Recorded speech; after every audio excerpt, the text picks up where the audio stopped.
Hello everyone स्वागत करछे हम यूट्यूब चैनल ओडिशा स्टडी रे। तो पिला माने हमें गतकाली हमें आलोचना करतला +3 fourth semester political science honours रो तुमरा मेजर पेपर 9 बुझिला बा कोर पेपर 9 जोटा तुमरा वेस्टर्न पॉलिटिकल थॉट रही अछि बुझिला। तो हमें यूनिट 1 को आलोचना करतला जोटा कि राजनीतिक दर्शन थिला बुझिला। प्राचीन भारतीय परंपरा, प्राचीन चीन, प्राचीन ग्रीस, मध्ययुगीय राष्ट्रवाद एटा में आलोचना करथिला।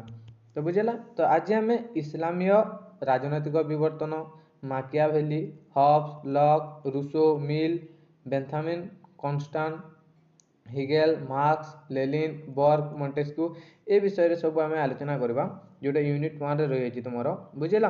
तो देखो जो मैंने चैनल को प्रथम थर चैनल को सब्सक्राइब कर देबो और बेल आइकन प्रेस कर ऑल नोटिफिकेशन ऑन कर देबो जहाँ द्वारा परवर्ती वीडियो आपण सर्वप्रथम पाई परिबे। तो बुझेला पिला ने। तो पॉलिटिकल साइंस ऑनर्स रो 4th सेमेस्टर ऑल क्लासेस तुमरो हम चैनल रे पाइबो क्लास गुडी को रेगुलर हेबो बुझेला। तो सेति पय चैनल को सब्सक्राइब कर दो जहाँ द्वारा आगो को तुमरो किछि भी प्रॉब्लम हेबो नै बुझेला। तो देखो जो हमें आलोचना करबा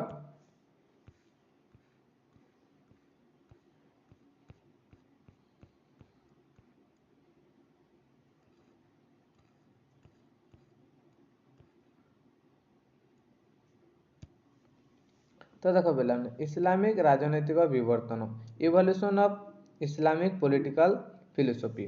तो यहाँ आम आलोचना करवा बुझला। तो देखो इस्लामिक राजनैतिक दर्शन किरान और धर्म प्रचारक मोहम्मद को चिंताधारा अनुसार प्रतिष्ठित अटे। तो इस्लामिक राजनैतिक दर्शन किरान और धर्म प्रचारक मोहम्मद को चिंताधारा अनुसार प्रतिष्ठित अटे। तो क्षमता संतुलन क्षमता उत्पत्तिर भावधारा मोहम्मद और कुरान द्वारा दृढ़ भाव मध्य प्राचीय अंचल रे बदला जाई थिला। तो बुझिला। तो आद्य इस्लामीय दर्शन विज्ञान और धर्म मध्य अनिवार्य संपर्क को गुरुत्व देथिला। तो देखो बेला माने आद्य इस्लामीय दर्शन जो इस्लामीय दर्शन विज्ञान और धर्म मध्य अनिवार्य संपर्क को गुरुत्व प्रदान करा जाउथिला। देखो इतिहाद प्रणाली। तो यही सत्य प्रकाशित कला जे समस्त दर्शन राजनैतिक अटे। समस्त दर्शन ना कौन समस्त दर्शन होउची राजनैतिक अटे। तो बुझेला। इतिहाद प्रमाण कर देला जे समस्त दर्शन होउची राजनैतिक अटे कारण एथिरे शासन प्रणाली और व्यवस्था प्रतिफलित होई अछि। तो कौन रही अछि पिला माने ना शासन प्रणाली और व्यवस्था प्रतिफलित रही अछि एही इतिहाद। तो बुझेला। तो से प्रमाण कर देला दर्शन होउची समस्त दर्शन होउची राजनैतिक अटे कारण एथिरे शासन प्रणाली और व्यवस्था प्रतिफलित होई अछि। तो एही दर्शन को हेतुवादी दार्शनिक माने खंडन करथिले। तो एही दर्शन को हेतुवादी दार्शनिक माने खंडन करथिले से माने एक अधिक हेलेनिक मत उपस्थापन करथिले जोटा कि देखो पिला माने उपस्थापन करथिले जहाँ विवेकर विचार उपरे प्रतिष्ठित एवं एहाकु इस्लाम धार्मिक अनुष्ठानिक चिंता और चिंतन बोली कहा जाए। तो से कौन उपस्थापन करथिले ना जहाँ विवेकर प्रचार उपरे प्रतिष्ठित एवं एहाकु इस्लामिक धार्मिक आधुनिक चिंता और चिंतन बोली कहा जाइतिला बुझिएला। देखो से माने धर्मनिरपेक्षवादी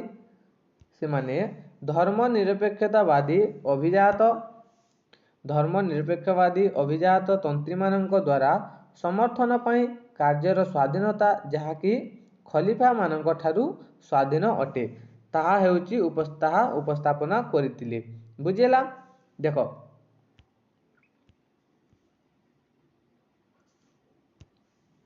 पाश्चात्य राजनीतिक चिंतन जगत रे इस्लाम दर्शन दृढ़ समर्थक हेले अल किंडी अल फराबी इबन सीना इबन इबन बजा एवं इबन रुशद बुझेगा एटा मन रखब ना माने तो देख पिला माने इस्लाम रो राजनैतिक भावधारा है जे कुदरा कुदरा जोटा कि पावर व क्षमता सुल्तान उमा तापर रही तुम केमा बुझेगा तो आनुगत्य एवं कुरान रो केंद्रीय शब्द गुड़िक है जे इबादा इबादा वासिफ रब दिन जोटा कि रिलीजियन दिन अर्थात रिलीजियन रब अर्थात मैटर मैटर एवं इल्ला जोटा कि तुम रही डेटी तो इत्यादि आलोचना मूल अंश अटे तेणु राजनैतिक दर्शन चिंताधारा केवल इस्लामिक राजनैतिक चिंताधारा दार्शनिक मध्य सीमित नथिला यह अन्य केतेक न्यायवादी और न्यायतत्व एवं उल्मा उल्मा एवं सहित संपर्कित रही तो बुझेगा तो ये आम देखा एक इबन खालदून तो देखा आम रही आलोचना करवा इबन खालदून जोटा कि रही इबन खालदून तेरा मोर टॉपिक रही देख देख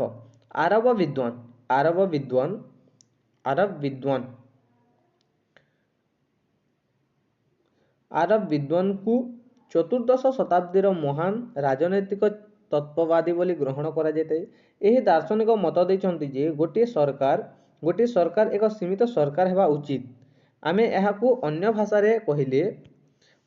कहले ठीक हेबो जे से राष्ट्र एक मंद संस्थार नीति को समर्थन करथिले तो राष्ट्र एक मंद संस्थार नीति को समर्थन करथिले यह अन्यायर विरोध करे एवं गोटे व्यक्ति अन्य जनकर पथरोध को ग्रहण करे नाही तो बुझेला से कोन कहथिले एडा देखो नेक्स्ट देखिबा हमें रही मध्ययुगीय यूरोपर राजनैतिक दर्शन तो यहाँ आम देखा मध्ययुगीय यूरोपीय राजनैतिक दर्शन तो देख पिला माने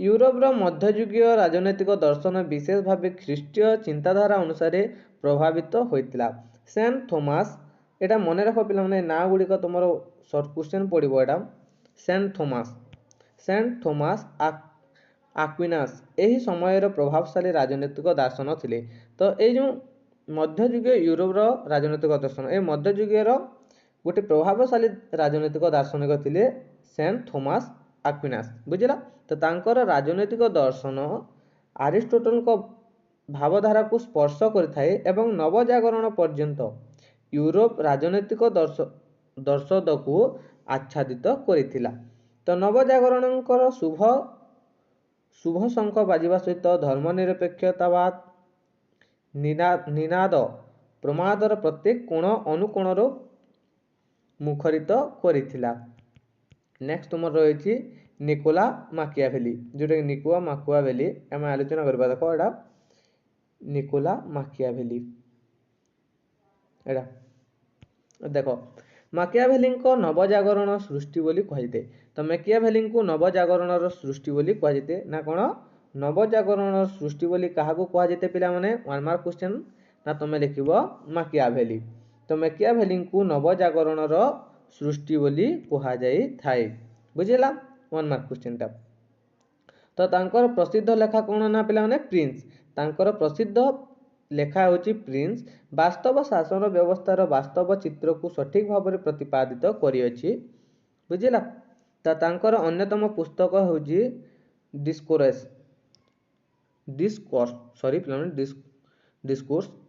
तो मध्य यूरोपर महादेशर राजनैतिक दर्शन बहुल भाव में प्रभावित करियछि से एकछत्रवादर समर्थन न करी एक सीमित राजतंत्रर उपस्थापना करिसंती जेउठारे नरपति जोडे प्रिंस नरपति प्रजांकर आस्थाभाजन हेब एवं उभय सिंह बोली शक्तिशाली और बिलुआ बोली चतुर हेबे से प्रजा माननकु भल पाइबा सहित सेमानकर संपत्ति और महिला माननकु स्पर्श करिवे नाही तेणु से लिखिचंती जे जणे तार पितृ हत्याकारी को भूली जाई पारे थे किंतु तार पैतृक संपत्ति को केबे छाड़ी पारे नाही तो से राजांकर ରାଜାଙ୍କର ଦୈବ ଶାସନ ବ୍ୟବସ୍ଥାକୁ ପ୍ରତ୍ୟାଖ୍ୟାନ କରି ଏକ ଧର୍ମନିରପେକ୍ଷ ବ୍ୟବସ୍ଥାର ଶୁଭାରମ୍ଭ କରିଥିଲେ। କିଏ? ମାକିଆଭେଲି। ବୁଝିଲା? ନିକୋଲା ମାକିଆଭେଲି। ଏଇଟା ମନେ ରଖିବ ପିଲାମାନେ। ତ ତେଣୁ ମାକିଆଭେଲିଙ୍କୁ ମଧ୍ୟଯୁଗର ଓ ଆଧୁନିକ ଯୁଗର ସୀମାରେଖାରେ ଦଣ୍ଡୀୟମାନ ହୋଇଥିବା ଅନୁଭବୀ ବାସ୍ତବବାଦୀ ଦାର୍ଶନିକ ବୋଲି କୁହାଯାଇଥାଏ। ତ ବୁଝିଲା ଏଇଟା ଥିଲା ନିକୋଲା ମାକିଆଭେଲି। ତ ଏବେ ଆମେ ଦେଖିବା ଥୋମାସ ହବ୍ସ। ଥୋମାସ ହବ୍ସ ସେ ତାଙ୍କର କିଛି ଆମେ ଦେଖିବା ଏଇଟା ଦେଖ ପିଲାମାନେ, ଏଇଟା ଦେଖ ଥୋମାସ ହବ୍ସ। ତ ହବ୍ସଙ୍କ ଭାଷାରେ କୁହାଯାଇଛି ଯେ ମଣିଷର ପଶୁ ପ୍ରବୃତ୍ତିକୁ ନିୟନ୍ତ୍ରଣ କରିବା ପାଇଁ ଏକ ପୂର୍ଣ୍ଣ ସାର୍ବଭୌମ ଅଧିକାରୀଙ୍କ ଆବଶ୍ୟକତା ରହିଅଛି। ତ ସେ କହିଛନ୍ତି ଯେ ତାଙ୍କ ଭାଷାରେ ମଣିଷର ପଶୁ ପ୍ରବୃତ୍ତିକୁ ନିୟନ୍ତ୍ରଣ କରିବା ପାଇଁ ଏକ ପୂର୍ଣ୍ଣ ସାର୍ବଭୌମ ଅଧିକାରୀଙ୍କର ଆବଶ୍ୟକତା ରହିଅଛି। ଥୋମାସ ହବ୍ସଙ୍କ ତତ୍ପର କେନ୍ଦ୍ରୀୟ ଲକ୍ଷ୍ୟ ହେଉଛି ଯେ ବ୍ୟକ୍ତିମାନଙ୍କ ହାତରୁ ସେମାନଙ୍କର ନିଜକୁ ଶାସନ କରିବାର କ୍ଷମତା ପ୍ରତ୍ୟାହାର କରି ଏକ ଅଖଣ୍ଡ ସାର୍ବଭୌମଙ୍କ ହାତରେ ପ୍ରଦାନ କରିବେ। ତ ସେ କ'ଣ କହିଥିଲେ ଦେଖ, ବ୍ୟକ୍ତିଙ୍କ ହାତରୁ ସେମାନଙ୍କର ନିଜକୁ ଶାସନ କରିବାର କ୍ଷମତା ପ୍ରତ୍ୟାହାର କରି ଏକ ଅଖଣ୍ଡ ସାର୍ବଭୌମଙ୍କ ହାତରେ ପ୍ରଦାନ କରିବେ। ତ ସେ ତାଙ୍କର ମୂଳ ଲକ୍ଷ୍ୟ ଥିଲା ଏଇଟା। ତ ତାଙ୍କର ପ୍ରସିଦ୍ଧ ପୁସ୍ତକ କ'ଣ ନା ଲେଭିଆଥାନ। ତାଙ୍କର ପ୍ରସିଦ୍ଧ ପୁସ୍ତକ ହେଉଛି ଲେଭିଆଥାନ। ଏଇଟା ମନେ ରଖ, ଯାହାକୁ ସେ 1651ରେ ରଚନା କରିଥିଲେ ଲେଭିଥାନକୁ। ବୁଝିହେଲା? ଦେଖ ତ ଲେଭିଥାନରେ ସେ ଉଲ୍ଲେଖ କରିଛନ୍ତି ଯେ ଏହି ପୁସ୍ତକରେ ସେ ଉଲ୍ଲେଖ କରିଛନ୍ତି ଯେ ପ୍ରଜାମାନେ ଥରେ ତାଙ୍କର ଶାସନ କରିବାର କ୍ଷମତା ଏହି ସାର୍ବଭୌମଙ୍କୁ ପ୍ରଦାନ କଲା ପରେ ପୁନର୍ବାର ଫେରାଇ ନେଇ ପାରିବେ ନାହିଁ। ତ ପ୍ରଜାମାନେ ଥରେ ତାଙ୍କର ଶାସନ କରିବାର କ୍ଷମତାକୁ ଏହି ସାର୍ବଭୌମକୁ ପ୍ରଦାନ କଲା ପରେ ପୁନର୍ବାର ଫେରାଇ ନେଇ ପାରିବେ ନାହିଁ। ତ ସେ ଏଥିରେ କହିଛନ୍ତି। ହବ୍ସଙ୍କର ଏହି ଚିନ୍ତାଧାରା ତତ୍କାଳୀନ ଅଶାନ୍ତ ବିଶୃଙ୍ଖଳିତ ସମାଜକୁ ସଠିକ୍ ରାସ୍ତାକୁ ଆଣିବା ପାଇଁ ଉଦ୍ଦିଷ୍ଟ କରିଥିଲା। ତ ଏଇଟା ଆମେ ଦେଖୁଥିଲା ଥୋମାସ ହବ୍ସ, ଯେଉଁଟାକି ସୁନ୍ଦର ଭାବରେ କହିଥିଲି ସେ। ଦେଖ ନେକ୍ସଟ ରହିଛି ତୁମର ଜନ୍ ଲକ୍। ତ ଆମେ ଜନ୍ ଲକ୍ଙ୍କ ବିଷୟରେ ଟିକେ ଦେଖିବା। ତ ଦେଖ ପିଲାମାନେ, ଜନ୍ ଲକ୍ ହେଉଛନ୍ତି ଜଣେ ସାମାଜିକ ଯୁକ୍ତିବାଦୀ ଦାର୍ଶନିକ ତଥା ଉଦାରବାଦର ଜନକ ଅଟନ୍ତି। ତ ଉଦାରବାଦର ଜନକ କିଏ ଅଟନ୍ତି ପିଲାମାନେ? ତ ତାଙ୍କର ନାମ ହୋଇଯିବ ଜନ୍ ଲକ୍। ଜନ୍ ଲକ୍ ହେଉଛନ୍ତି ଉଦାରବାଦର ଜନକ। ସେ 1688 ମସିହାରେ ଗୌରବାନ୍ୱିତ ବିପ୍ଳବର ପ୍ରତ୍ୟକ୍ଷଦର୍ଶୀ ହୋଇଥିବାରୁ ତାଙ୍କର ଅନନ୍ୟ ଚିନ୍ତନ ମାନବ ଜାତିର କଲ୍ୟାଣ ଓ ସର୍ବୋପରି ସକାରାତ୍ମକ ନୀତି ଉପରେ ପ୍ରତିଷ୍ଠିତ ହୋଇଥିଲା। ତାଙ୍କର ପୁସ୍ତକ ହେଉଛି ଟୁ ଟ୍ରେଟିସ୍ ଅଫ୍ ଗଭର୍ଣ୍ଣମେଣ୍ଟ ତାଙ୍କର ଚିନ୍ତାଧାରାର ଏକ ପ୍ରତିଫଳନ ଅଟେ। ସେ ହବ୍ସଙ୍କ ପୂର୍ଣ୍ଣ ସରକାର ଓ ରାଜା ଈଶ୍ୱରଙ୍କର ଅବତାରକୁ ପ୍ରତ୍ୟାଖ୍ୟାନ କରିଥିଲେ। ସେ ଆରିଷ୍ଟଟଲଙ୍କ ଚିନ୍ତାଧାରାକୁ ଗ୍ରହଣ କରି କହିଥିଲେ ଯେ ମଣିଷ ଏକ ସାମାଜିକ ପ୍ରାଣୀ ଓ ଉତ୍ତମ ପ୍ରାଣୀ ଅଟେ। ବୁଝିଲା? ତ ସେ କହିଥିଲେ ଏଇଟା। ତ ଏବେ ଆମେ ଦେଖିବା, ଏଇଟା ଦେଖିନେବ ପିଲାମାନେ ଟିକେ। ନେକ୍ସଟ ରହିଛି ତୁମର ଜିନ୍ ଜେକସ୍ ରୁସୋ। ତ ଏଇଟା ଦେଖିଦେବ। ଆଉ ଜଣେ ରହିଛନ୍ତି ତୁମର ଜନ୍ ଷ୍ଟୁଆର୍ଟ ମିଲ୍। ଏଇଟା ବି ତୁମେ ଦେଖିନେବ ଟିକେ। ଜନ୍ ଷ୍ଟୁଆର୍ଟ ମିଲ୍ ଜଣେ ଉଦାରବାଦୀ ରାଜନୈତିକ ଦାର୍ଶନିକ ଯାହାଙ୍କର ଚିନ୍ତାଧାରା ସ୍ୱତନ୍ତ୍ରତାରୁ ଆରମ୍ଭ ହୋଇଥିଲା। ସେ ଜଣେ ପ୍ରତ୍ୟକ୍ଷ ବ୍ୟକ୍ତିବାଦୀ ଓ ବ୍ୟକ୍ତି ସ୍ୱାଧୀନତା ଉପରେ ଦୃଢ଼ ମତ ରଖିଥିଲେ। ବୁଝିଲା? ତ ଏଇଟା ସବୁ ତୁମର ସଂକ୍ଷିପ୍ତ ପ୍ରଶ୍ନ ଉତ୍ତର ମାନେ ପଡ଼ିବ, ଯେଉଁଟାକି 2 ମାର୍କ 1 ମାର୍କ। ବୁଝିଲା? ତ ଏଇଟା ଦେଖିନେବ। ଜନ୍ ଷ୍ଟୁଆର୍ଟ ମିଲ୍ଙ୍କ ଟିପ୍ପଣୀ ଲେଖ, ଯେଉଁଟାକି କ୍ୱେଶ୍ଚନ୍ ଆସିବ। ତ ଏସବୁ ବିଷୟରେ ତୁମେ ସବୁ ଲିଖିଦେବ ଟିକେ ଟିକେ। ବୁଝିଲା?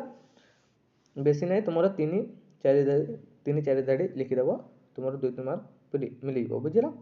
ନେକ୍ସଟ ହେଉଛି ତୁମର ହେଗେଲଙ୍କ ବିଷୟରେ ଟିକେ ଦେଖିନିଅ। ଏଇଟା ବିଶିଷ୍ଟ ଜର୍ମାନ ଦାର୍ଶନିକ ହେଗେଲ। ତ ଜର୍ମାନ ଦାର୍ଶନିକ ହେଉଛନ୍ତି ହେଗେଲ। ଅବଦାନ ବିଶ୍ୱ ଦର୍ଶନ ପରି ସର୍ବୋତ୍ତମ ଅବଦାନ କରିବା ଅପ୍ରାସଙ୍ଗିକ ନୁହେଁ। ସେ ସମସ୍ତ ଶକ୍ତିର ঊର୍ଦ୍ଧ୍ୱକୁ ଯାଇ ଯେପରି ସର୍ବବ୍ୟାପକ ଈଶ୍ୱର ଏବଂ ସର୍ବଶକ୍ତିମାନ ରାଷ୍ଟ୍ରର ଅବତାରଣା କରିଛନ୍ତି, ତାହା ଅତୁଳନୀୟ ଅଟେ। ବ୍ୟକ୍ତିବାଦ ଦେଇ ରାଷ୍ଟ୍ରବାଦର ବିବେକର ଆତ୍ମାର ଯଜଗାନ କରିବା ଆଉ କୌଣସି ଦାର୍ଶନିକ ପାଖରେ ପରିଦୃଷ୍ଟ ହୋଇନଥିବା। ତ ଏସବୁ ହେଗେଲ କରିଛନ୍ତି। ଦେଖ ଏଇଟା।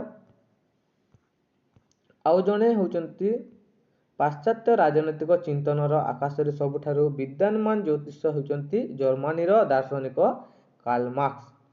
Carl Heinrich marks. ବୁଝିଲା?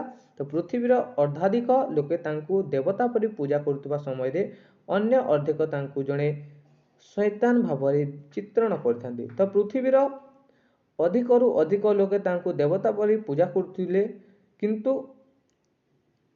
ସେହି ସମୟରେ ଅନ୍ୟ ଅର୍ଦ୍ଧେକ ତାଙ୍କୁ ଜଣେ ଶୈତାନ ଭାବରେ ଚିତ୍ରଣ କରିଛନ୍ତି। ତ ଏହି ବିଶିଷ୍ଟ ଚିନ୍ତାନାୟକ 1818 ମସିହାରେ ଜର୍ମାନୀର ରାଇନଲାଣ୍ଡରେ ଜନ୍ମଗ୍ରହଣ କରିଥିଲେ। ଜର୍ମାନର ଜିଜୁ ବା ଇହୁଦୀ ହର୍ସେଲ ମାର୍କ୍ସଙ୍କ ପରିବାରରେ ଜନ୍ମିତ କାର୍ଲମାର୍କ୍ସଙ୍କର ଉଚ୍ଚଶିକ୍ଷା ବନ ବିଶ୍ୱବିଦ୍ୟାଳୟରେ ସମାପ୍ତ ହୋଇଥିଲା।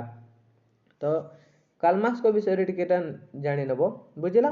ଆଉ ଜଣେ ହେଉଛନ୍ତି ମଣ୍ଟେସ୍କ୍ୟୁ। ତ ମଣ୍ଟେସ୍କ୍ୟୁ 1689 ମସିହାରେ ଜାନୁଆରୀ 8 ତାରିଖରେ ଫ୍ରାନ୍ସର ବୋର୍ଡିୟକ୍ସ ସହରରେ ଏକ ସମ୍ଭ୍ରାନ୍ତ ପରିବାରରେ ଜନ୍ମଗ୍ରହଣ କରିଥିଲେ। ତ ଫ୍ରାନ୍ସର ଦାର୍ଶନିକ ହେଉଛନ୍ତି ମଣ୍ଟେସ୍କ୍ୟୁ। ବୁଝିଲା? ତ ଏଇଟା ଥିଲା ତମର +3 4th ସେମିଷ୍ଟାର ପଲିଟିକାଲ ସାଇନ୍ସ ଅନର୍ସର ମେଜର ପେପର 9ର ୟୁନିଟ୍ 1ର ଆମେ ହେଗେଲଙ୍କ ବିଷୟରେ ଜାଣିଲା, ମଣ୍ଟେସ୍କ୍ୟୁ, ରୁସୋ, ବୁଝିଲା, କାର୍ଲମାର୍କ୍ସ। ତ ନେକ୍ସଟ କ୍ଲାସରେ ଆମେ 1 ମାର୍କ ସିଲେକ୍ସନ କ୍ୱେଶ୍ଚନ ଏ ଯେଉଁ ରହିଅଛି ତ ତାକୁ ଆମେ ଆଲୋଚନା କରିଦେବା। ତ ବୁଝିଲା? ଆଉ ଯେଉଁ ଭିଡ଼ିଓଟି ଭଲ ଲାଗିଥିଲେ ଗୋଟେ ଲାଇକ୍